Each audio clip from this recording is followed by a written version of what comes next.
കുറേ ദിവസങ്ങൾക്ക് ശേഷം ഞങ്ങളൊരു ട്രിപ്പ് പോവുകയാണ് കേട്ടോ. ട്രിപ്പായിട്ടൊന്നും പറയാനൊന്നും പറ്റത്തില്ല. ഞങ്ങൾ തൃശ്ശൂർ വരെ ഒന്ന് പോവുകയാണ്. പോകുന്നത് ഞാനും വിഷ്ണുവും ദേവുട്ടിയും അതുപോലെ തന്നെ അമ്മയും കാശിയും ചേച്ചിയും ചേട്ടനും ഒക്കെ ഒരുമിച്ചാണ് പോകുന്നത്. ട്രെയിനിലാണ് പോകുന്നത്. അപ്പോൾ ഞാനും ദേവുട്ടിയൊക്കെ കുളിച്ചിട്ടൊക്കെ ഇങ്ങനെ റെഡി ആവാൻ വേണ്ടിയിട്ട് ഇങ്ങനെ നിൽക്കുവാണ് കേട്ടോ. രാത്രിയിലാണ് ട്രെയിനുള്ളത്.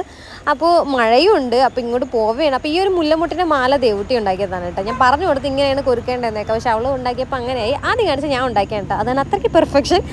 ഓക്കെ, അപ്പോൾ ഞങ്ങൾ പോകാൻ വേണ്ടിയിട്ട് എന്തൊക്കെ സാധനം വേണം എന്നൊക്കെ നോക്കിക്കൊണ്ട് ഇങ്ങനെ ഓരോ സാധനങ്ങൾ ഇങ്ങനെ അടുക്കി പറക്കി വെക്കുമായിരുന്നു ബാഗിലോട്ട്. ഡ്രസ്സൊക്കെ തേക്കാനുണ്ടായിരുന്നു. അപ്പോൾ ഡ്രസ്സൊക്കെ തേച്ചിട്ട് എല്ലാം മടക്കി അവിടെ വെച്ചിട്ടുണ്ട്. അപ്പോൾ ഞാൻ ദേവുട്ടി കുളിച്ചു. അതിന് ശേഷം ഞങ്ങൾ തലയൊക്കെ ഇങ്ങനെ ദേവുട്ടിക്ക് ഞാൻ ജസ്റ്റ് ഇങ്ങനെ ഓരോന്നിങ്ങനെ വെച്ച് കൊടുക്കുകയാണ് കേട്ടോ.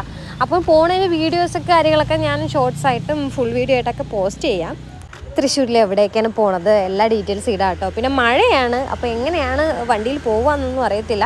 എന്തായാലും ഇവിടെ നമ്മൾ ട്രെയിനിലാണ് പോണത് കേട്ടോ. ഒന്നാമത്തെ കാര്യം കുളിച്ച് കഴിഞ്ഞപ്പോഴത്തേക്കും നല്ല ചുമയുണ്ട്. അപ്പോൾ എന്തായാലും നെക്സ്റ്റ് വീഡിയോ